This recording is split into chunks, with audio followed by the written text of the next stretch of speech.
Bonjour, bienvenue dans notre vidéo dédiée au Spiro USB.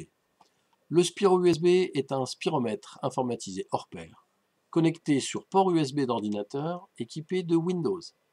Il permet un acte de nomenclature GLQP 012 tarifé 40,28 € au 1er janvier 2016 et disponible aux médecins généralistes. Cet équipement est très robuste, très performant, largement éprouvé. Il est utilisé en diagnostic spécialisé par les pneumologues et les allergologues, en diagnostic précoce de l'asthme et de la BPCO par les médecins généralistes, en dépistage par les médecins du travail, les médecins d'aptitude pompiers et en réhabilitation par les kinésithérapeutes. Je vous propose maintenant de voir l'usage du logiciel de pilotage Spirométrie PC Software, qui est un logiciel très complet, entièrement personnalisable, mais qui de base peut s'utiliser très rapidement et très simplement. Il suffit soit de trouver son patient dans la liste, soit d'ajouter un patient très facilement et très rapidement en renseignant les éléments marqués d'une croix rouge. La date de naissance, sexe, la taille, le poids, ce qui permettra d'obtenir les valeurs théoriques, possibilité de renseigner des éléments complémentaires comme le tabagisme. Le patient est à sélectionner, on clique sur Nouvel examen, et la spirométrie est immédiatement réalisable. La spirométrie, composée d'un test de CV lente, puis d'un test de CV forcé. En mode dépistage, on peut très bien se contenter de ne faire que la CV forcée. Dans le monde libéral et hospitalier, les deux doivent être enchaînés l'un après l'autre. Le test de CV lente peut se pratiquer avec volume courant ou sans volume courant. C'est au choix. Nous conseillons de travailler sous volume courant avec des filtres antibactériens. Les instructions à donner aux patients sont respirer normalement, calmement et à mon signal, gonfler le plus fortement vos poumons, puis enchaîner en vidant, en expirant le plus longtemps possible, calmement et lentement. Voilà. Essayons à notre tour. Un pince-nez pour éviter les fuites, un filtre antibactérien posé sur le capteur, et c'est parti.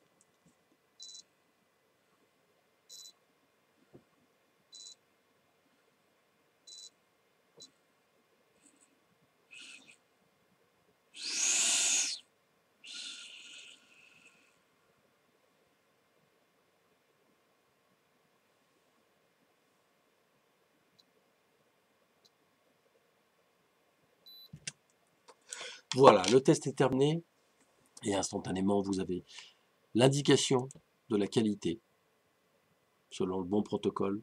Il est possible d'avoir 3 codes couleurs, vert, jaune, rouge, bon souffle, souffle trop court, fin soudaine du souffle, tout possible, etc. Des phrases clés qui permettent de savoir si on doit recommencer ou si c'est bon.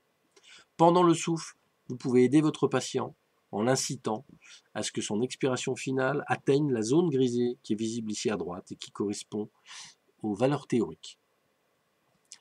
Si vous voulez ajouter un test, acceptez plus suivant. Si vous voulez le rejeter, recommencer, rejeter. Une aide complète en ligne est disponible. Et accepter plus terminé permet de passer à la suite. Nous conseillons 2 souffles minimum. Lorsque vous avez terminé l'examen de CV lente, votre mesure effectuée est comparée à la valeur théorique en pourcentage et vous pouvez cliquer sur poursuivre l'examen pour pratiquer maintenant le test de CV forcé avec la présentation la plus classique à droite, les boucles débit-volume, zone grisée avec les courbes mini, les courbes maxi du patient. Au centre, l'axe volume-temps qui va nous permettre de savoir si le patient souffle longtemps, surtout à la fin du souffle. À gauche, une animation ludique, très utile pour les enfants, utile également pour certains adultes. Et, comme pour le CV lente, un pince-nez. Respiration sous volume courant avant test et le test.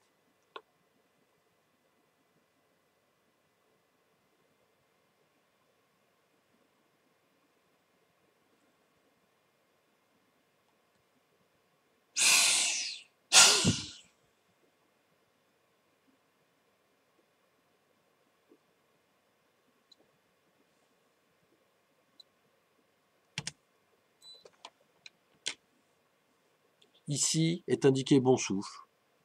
On s'aperçoit sur le graphique volume-temps qu'il y a 6 secondes de souffle. On s'aperçoit à droite sur l'axe débit-volume que le pic flow est bien là, que la courbe est linéaire. Nous obtenons presque 5 litres de volume, comme c'est confirmé ici. Il est conseillé de pratiquer au moins 2 ou 3 tests. et ceux-ci seront en superposition à l'écran.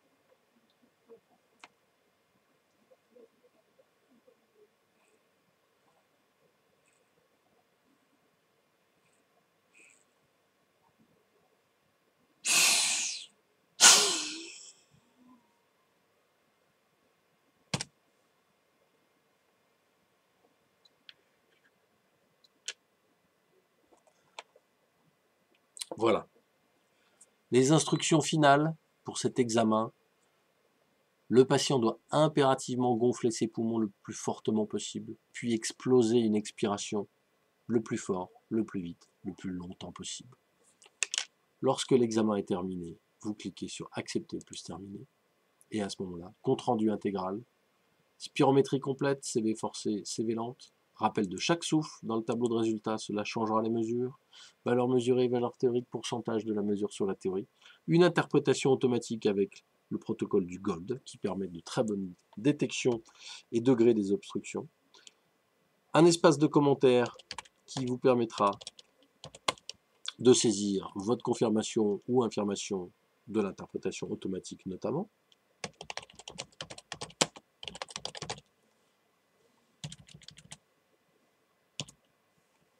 Un bouton imprimé sur la gauche facilement visible qui permet d'avoir l'aperçu avant impression du rapport intégral format A4 très professionnel.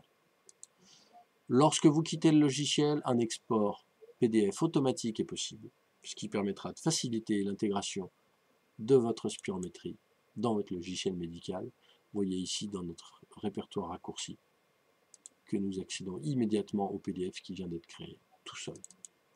Et que ce PDF permet de voir votre rapport qui comprend votre en-tête personnalisable, les données de votre patient, le rappel de vos souffles, le tableau de résultat intégral du meilleur test avec la colonne de la valeur mesurée, celle de la valeur théorique attendue, la comparaison qui en est faite. Si des valeurs étaient trop faibles, elles seraient discrètement indiquées entre parenthèses. Vous avez votre courbe de CV lente, courbe de CV forcé, l'algorithme d'interprétation et votre commentaire personnel. Pour toute question à propos du Spiro USB, ou si vous vouliez recevoir un devis ou la plaquette, vous pouvez nous contacter par téléphone chez Eolis Matériel Médical au 04 37 64 47 50 ou bien envoyez-nous un email à contact@eolis.fr. Nous vous remercions de votre attention.